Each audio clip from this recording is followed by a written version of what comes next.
జై శ్రీ మాతాజీ. పరమ పూజ్య శ్రీ మాతాజీ నిర్మలాదేవి గారు తెలియచేసిన మరొక సందేశాన్ని మనం తెలుసుకుందాము.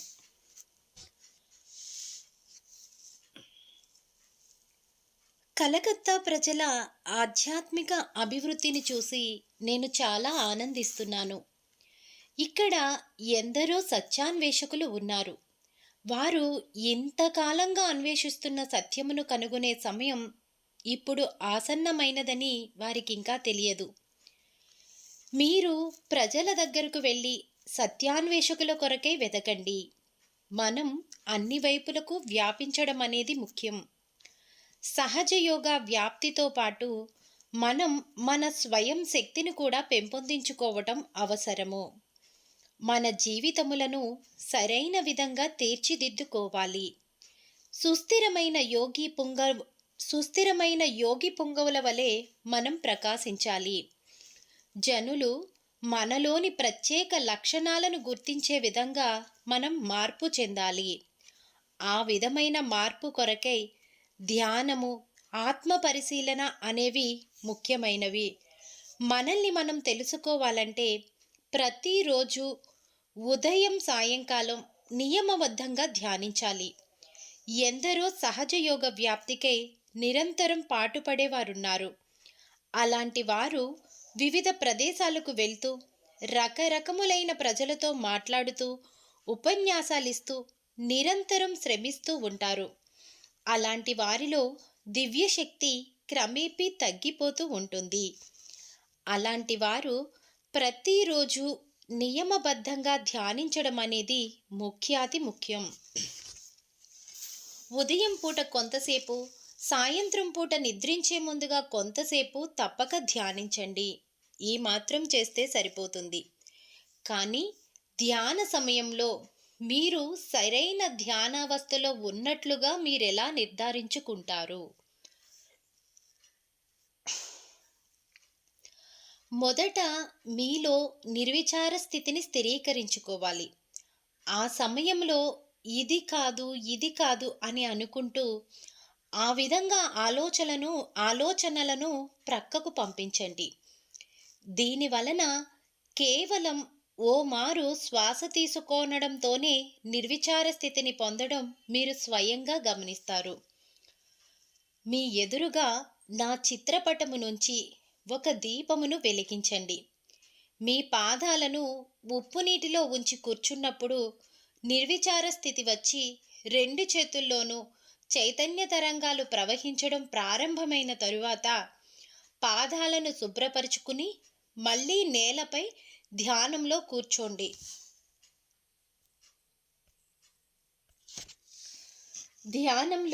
ధ్యానపు లోతులను తెలుసుకో ప్రయత్నించండి.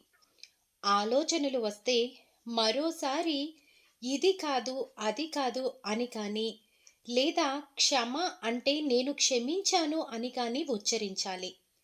క్షమా పదం అత్యవసరమైన పదం. ఆ పదోచ్చారణ మాత్రం చేతనే మీ ఆలోచన ప్రవాహం ఆగిపోతుంది. భూమి కంపిస్తున్న సమయంలో వృక్షాలు పెరగలేకపోయినట్లుగానే మీలో శాంతి నెలకొనకపోతే మీకు అంతర్గతాభివృద్ధి ఎలా ఉంటుంది? ఇలాగే మనిషి కూడా ఆలోచనలనే భూకంపంలో ఆగిపోవడం వలన అతని అభివృద్ధి అసంభవం అవుతుంది. అంతరంగంలో శాంతిని నెలకొల్పుకొనడం అనేది ముఖ్యం. కొంతకాలమైన తరువాత ఎక్కువగా కష్టపడకుండానే తక్షణమే నిర్విచారులవడం అనేది జరుగుతుంది. అందమైన కళాత్మక విలువలున్న వస్తువులను చూసినప్పుడు మీరు వెంటనే నిర్విచారులవుతారు. క్రమేణా ఈ మంచి అలవాటు అభివృద్ధి చెందడంతో మీ అంతర్గతాభివృద్ధి కూడా పెంపొందుతుంది. మీరు ఓ నూతన దశలోనికి ప్రవేశించారు. కానీ మీరు మరో దశలోనికి ప్రవేశించి మిమ్మల్ని మీరు తెలుసుకోవాలి. అందుచేతనే ధ్యానం ద్వారా లోతుగా ఎదగడం అనేది ముఖ్యం. ధ్యానానంతరం లేచేటప్పుడు మీకు లేవాలనిపించకపోవడం అనేదే దానికి గుర్తు. మరికొంతసేపు అలాగే ధ్యానావస్థలోనే కూర్చోవాలని మీకు అనిపిస్తుంది. మీరెంతగానో ఆనందానుభూతిని పొందడం వలన వెంటనే లేవలేరు. ధ్యానానంతరం వెంటనే నేనిప్పుడు భుజించాలి, నిద్రించాలి, బయటికి వెళ్ళాలి వంటి ఆలోచనా ప్రవాహం వైపుగా మీ చిత్తం మళ్ళినట్లయితే అప్పుడు మీరు ధ్యాన స్థితిలో లేరని గ్రహించండి. కారణమేమంటే ధ్యాన స్థితిని వెంటనే విడిచిపెట్టడం అనేది కొంత కష్టంతో కూడిన వ్యవహారం. ఈ విధంగా మీ అంతరంగంలో మీరు క్రమేపీ పెంపొందుతారు. బాహ్య ప్రపంచంలో మీరెప్పుడైనా పనిచేస్తున్నా మీ శక్తి మాత్రం క్షీణించదు. దానికి భిన్నంగా మీ శక్తి ఎక్కువ అవుతుంది. ఆత్మ సాక్షాత్కారాన అనంతరం వెంటనే ఇతరులకు ఆత్మ సాక్షాత్కార ప్రదానం చేయాలనుకునే వారి చక్రములు పట్టుకునే అవకాశం ఉన్నట్లుగా గమనించబడింది. నిజానికి ఇక్కడ పట్టుకొనడం లాంటిదేమీ లేదు. ఇది పొగ ఎక్కడుందో, మంట ఎక్కడుందో మీకు తెలియజేసే ఓ బేరామీటర్ వంటిది. ఓ విధమైన నిరపేక్ష భావన అనేది ఉండడం అవసరము. మీలో బంధరాహిత్య భావన రావాలి. అప్పుడు మీకు చక్రాల్లో ఎలాంటి ఇబ్బందులు రావు. ఈ విధంగానే మీరు కూడా మీ అంతరంగంలో మీ గురించి సర్వమును తెలుసుకొనగలుగుతారు. మీలో సంపూర్ణ నిజాయితీ తత్వం, బంధరాహిత్య భావన నెలకొన్నట్లయితే మీకు చక్రాల్లో ఇబ్బందుల్లాంటివి రావు. అప్పుడు మీరు ఎంతమందినైనా ముట్టుకుని వారికి ఆత్మసాక్షాత్కార ప్రదానం చేసి ఏ పనైనా చేయవచ్చును. మీరెంత పెద్ద మొత్తంలోనైనా వ్యాధులను నయం చేయవచ్చును. మీరేమాత్రమూ దెబ్బతినరు. కానీ మీకీ బంధరాహిత్య స్థితి రాకపోతే మాత్రం మీరు చిక్కులను కొని తెచ్చుకునే అవకాశం ఉంది. మరో విషయం ఉంది. మీరిప్పుడు ఆత్మ సాక్షాత్కారులు. ఎన్నో బాధలు పడి పొందగలిగిన అత్యున్నత స్థితికి మీరు చేరుకున్నారు. సహజ యోగంలోనికి క్రొత్తగా ప్రవేశించిన వారిని మీరు చూస్తుంటారు. వారు క్రొత్తవారనే విషయాన్ని మీరు గుర్తించి వారితో మీరే విధంగానూ కటువుగా వ్యవహరించకుండా చూసుకోండి. ప్రేమ తత్వంతోనూ అవగాహన పూరితంగానూ అతి జాగ్రత్తగానూ వ్యవహరించి మీరు వారిని ఆకట్టుకోవాలి. వీలైతే వారికి ఆహార పానీయాదులను ఇవ్వండి. దానివల్ల మీరెంతో భీతిని గొలిపేవారని వారు భావించరు. ఎందుకంటే సంతులు, మునీశ్వరులు ఎప్పుడూ తమ హస్తాల్లో ఓ బెత్తం లాంటిది పట్టుకుని వ్యవహరిస్తున్నట్లుగా ప్రవర్తిస్తుంటారు. మీరు మాత్రం అలా ప్రవర్తించకండి. ఈ విధంగా మాత్రమే ప్రజలు సహజ యోగంలో ఉండగలుగుతారు. కానీ సహజ యోగంలో అనేక మంది తోటివారిని విపరీతమైన క్రమశిక్షణకు గురి చేయడాన్ని నేను చూశాను. ఇది చేయవద్దు, అక్కడ నిల్చోవద్దు లాంటి మాటలను ఉపయోగించకండి.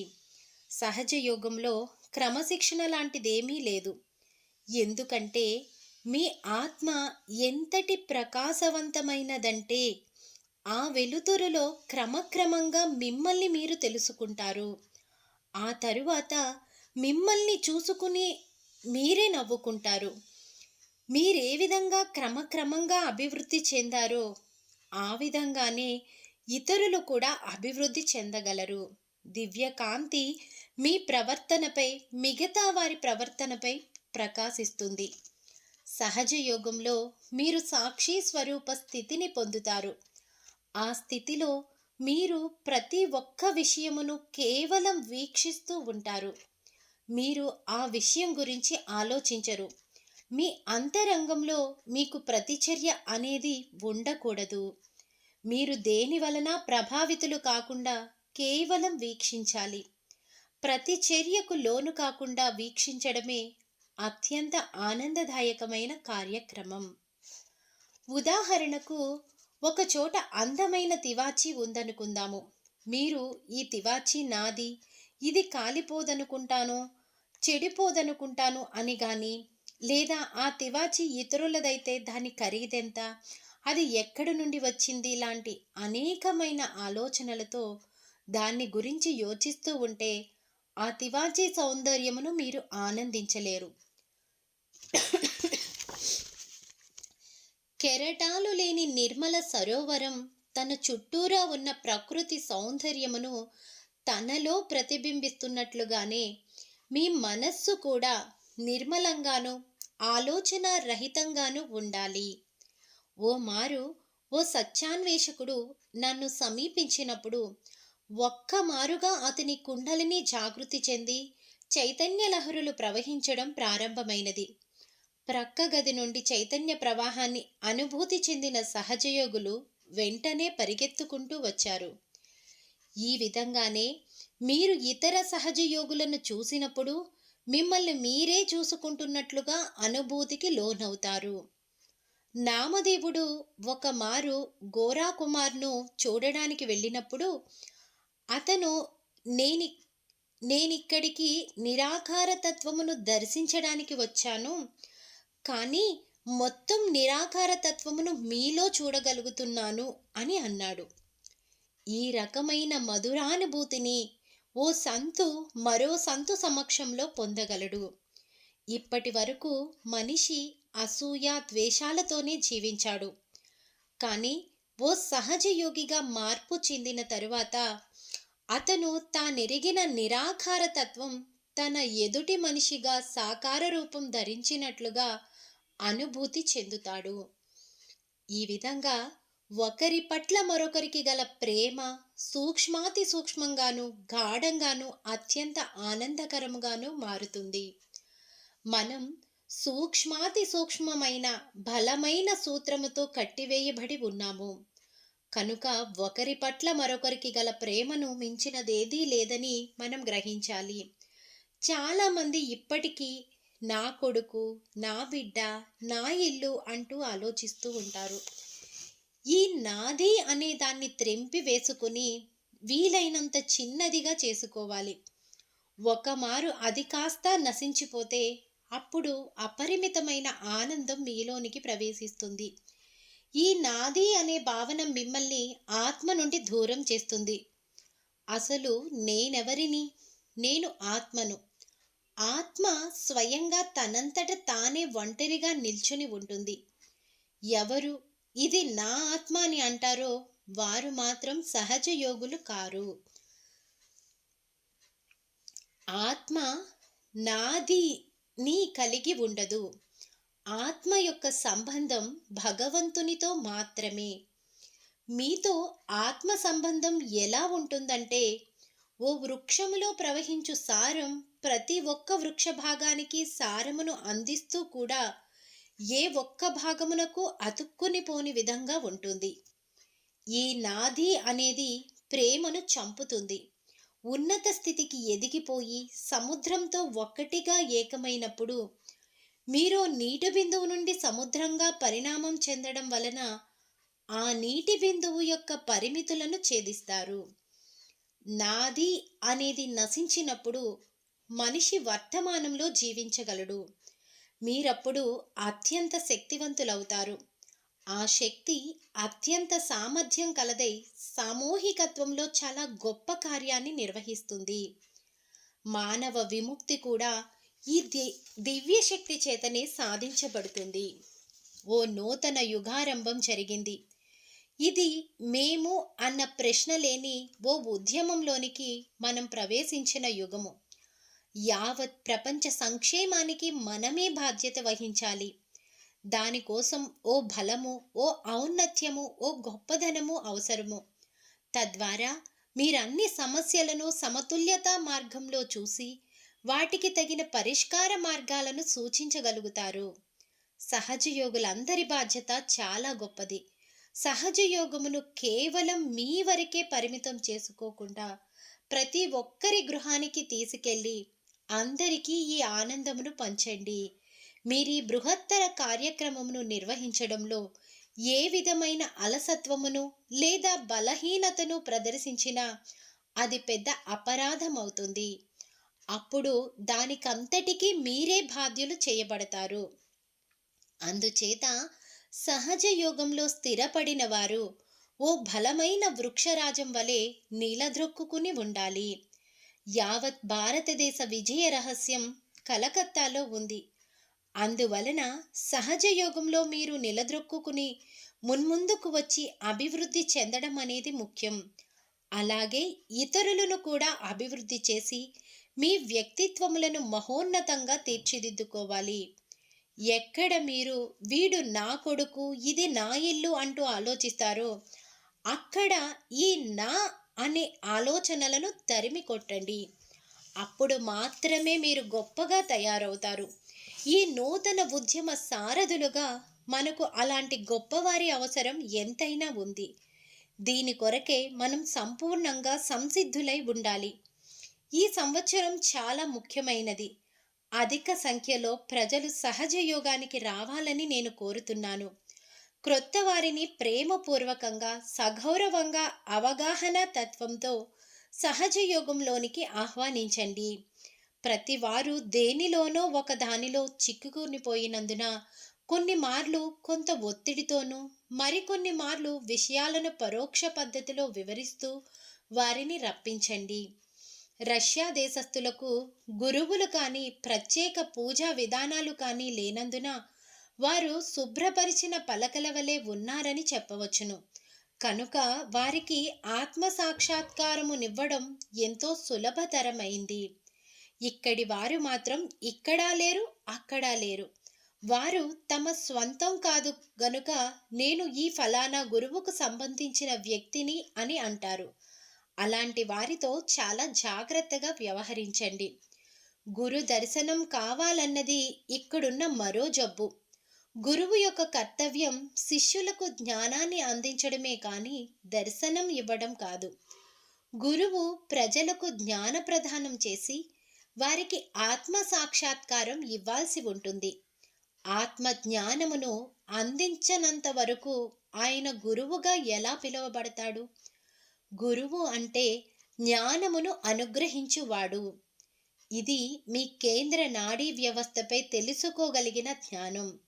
మీరు భగవంతుని యొక్క సర్వవ్యాపక దివ్యశక్తిని మీ కేంద్ర నాడీ వ్యవస్థపై అనుభూతి చెందగలిగిన జ్ఞానం.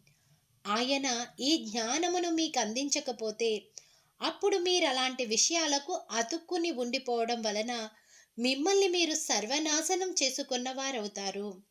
మీరంతా గొప్ప సత్యాన్వేషకులైనందున మీరు మీ సాక్షాత్కారం ప్రాప్తించుకున్నారు.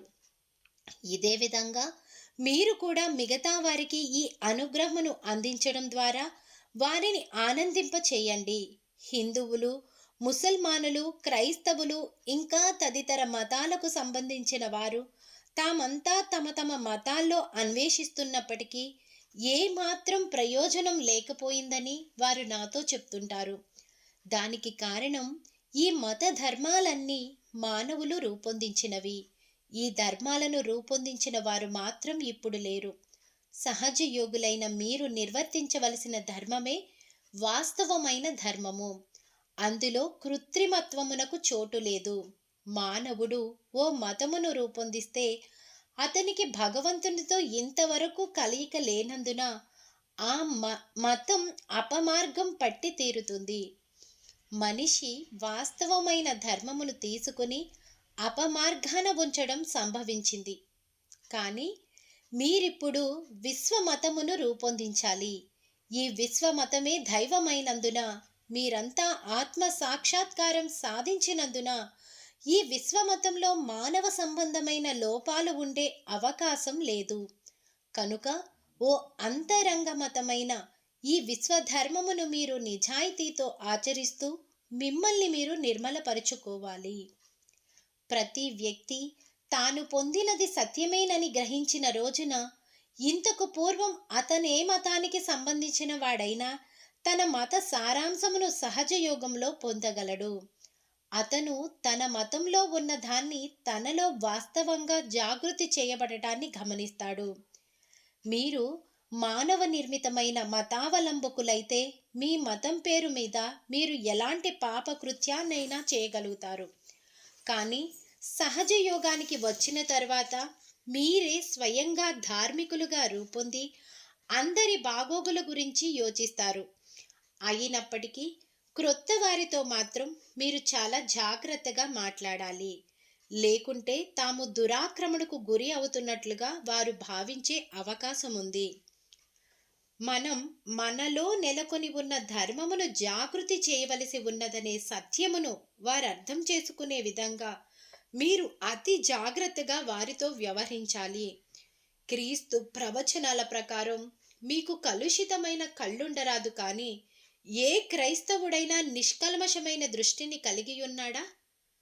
ఇదే విధంగానే మహాత్ములంతా గొప్ప గొప్ప విషయాలను బోధించారు. కానీ వారి తదనంతరం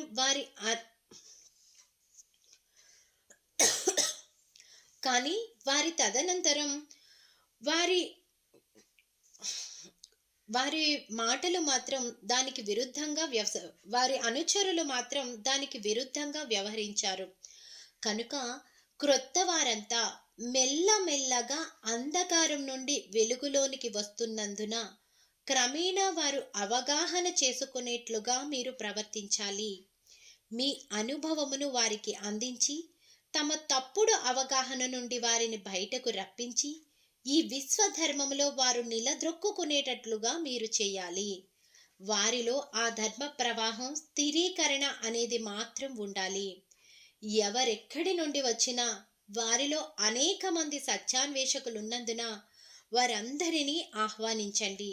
సత్య మార్గాన పయనిస్తున్న అలాంటి వారికే భగవద్ దర్శనం సాధ్యము. ఓ దీపం యొక్క కర్తవ్యం వెలుగునివ్వడమే. దీపం వెలుగుతున్నంత కాలం ఆ వెలుతురులో అన్ని పనులను మనం చక్కబెట్టుకోవచ్చు. మీరు పొందిన కాంతిని పరిపూర్ణమైన ఆత్మవిశ్వాసంతో ఇతరులకు పంచండి. భయపడవలసినదేమీ అక్కడ లేదు. పసిపిల్లలు సంపూర్ణమైన ఆత్మవిశ్వాసంతో ఉంటారు. తాము సరైనదని తలంచిన దాన్ని నిర్భయంగా చెబుతుంటారు. ఎవరి గురించిన భయము వారికి ఉండదు. కానీ మనం పెరిగి పెద్దవారమైన తరువాత మన మస్తిష్కములు ఎన్నో అనవసరమైన విషయాలతో నిండిపోవడం వలన మనం కట్టుబాట్లకు లోనవుతాము. అలాంటి పరిస్థితి నుండి బయటపడడం అనేది మనకు చాలా కష్టసాధ్యమవుతుంది.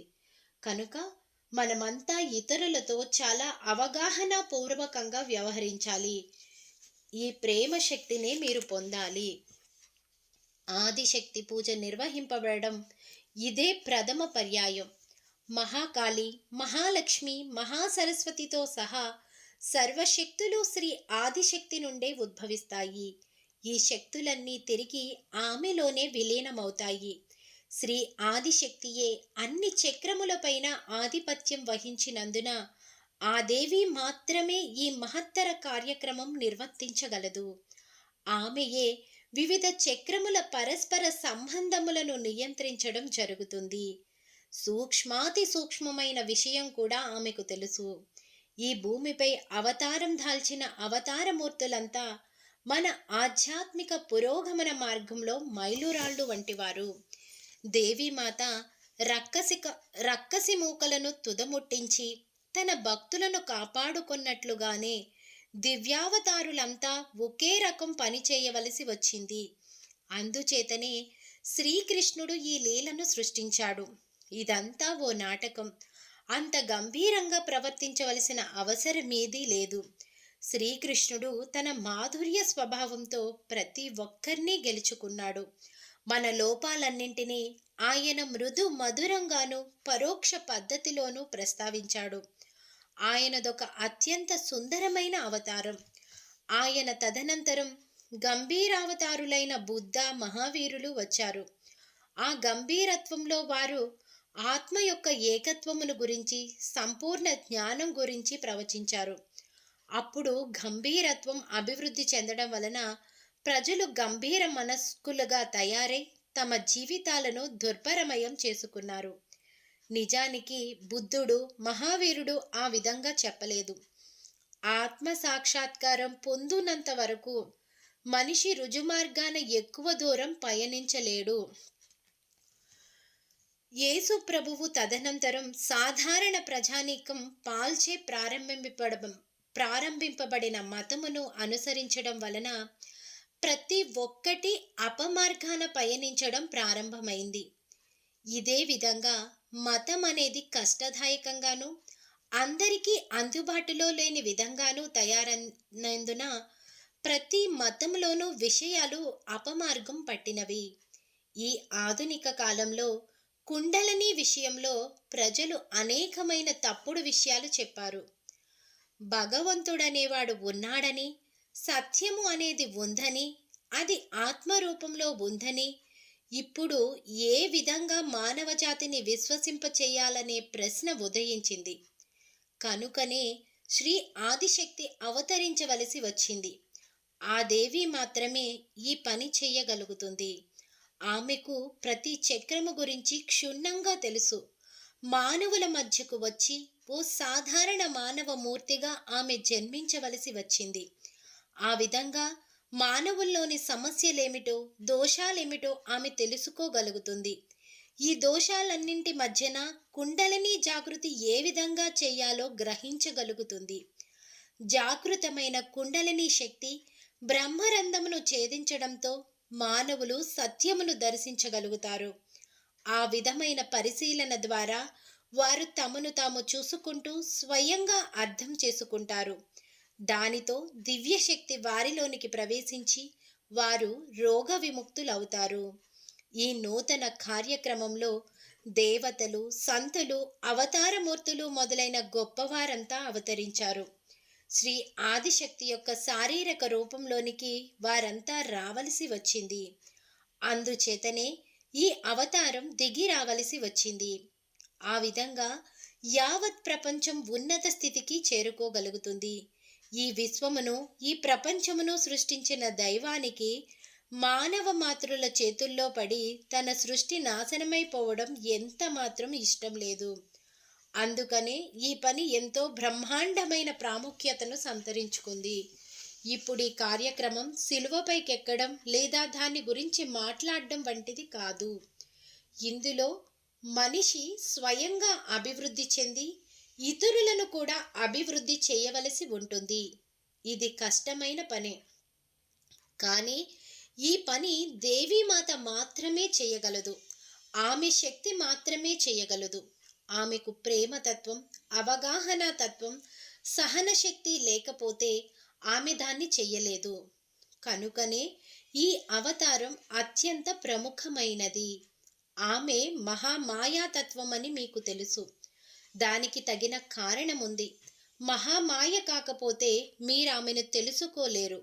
నిజానికి మహామాయ రూపధారిణిగా ఉన్నప్పుడు మాత్రమే మీరు నన్ను సమీపించగలరు, లేకపోతే సమీపించలేరు. శక్తి స్వరూపిణి అయిన ఆ దేవీమాతను మేమెలా సమీపించగలం? ఆమె పాదాలను మేమెలా స్పృశింపగలం? ఆమెతో ఎలా సంభాషించగలం అని మీరనుకుంటారు. కానీ మహామాయ స్వరూపిణిగా రావడం వలన ఇదంతా సంభవమైంది. ఆమె మృదు మధుర స్వరూపం వలన మనమంతా ఈ రోజున ఒక్కటిగా ఉన్నాము. ఈ మహామాయ స్వరూపంలో నేనుండడం అనేది అత్యవసరమైంది. మీరంతా ఆ ఉన్నత స్థితిని పొందిన తరువాత నీటి బిందువు సాగరంలో కలిసిపోయి తన ఉనికిని కోల్పోయినట్లుగా అందులో కలిసిపోకూడదు. ఆ సాక్షాత్కార స్థితిలోనే ఉంటూ ఇతరులకు దాన్ని అందించాలి. నేను మిమ్మల్ని అందులో కలిసిపోనివ్వను. ఈ ఆనందమయ స్థితిలో మీరంతా పూర్తిగా జాగరూకులై మెలగాలి. ఏ ఒక్కరూ అందులో కలిసిపోలేరు. ఈ మహదానందాన్ని ఇతరులతో పంచుకోకుండా మిమ్మల్ని విశ్రమించనివ్వను.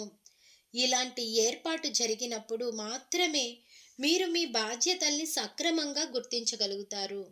ఓ విధంగా చెప్పాలంటే మీ కార్యం సంతులు మునీశ్వరుల కార్యం కంటే గొప్పది. సంతులు మునీశ్వరులు ఎవ్వరికీ ఆత్మ సాక్షాత్కార ప్రదానం చెయ్యలేదు. వారు ఉపన్యాసాలిచ్చి ప్రజల అవగాహన చేసుకునేటట్లుగా చెయ్య ప్రయత్నించారు. మీ పనేమంటే కుండలిని జాగృతి చేసి ప్రజలను ఆత్మ సాక్షాత్కారులుగా మార్చి యావత్ ప్రపంచమును పునరుత్థానం గావించుటయే.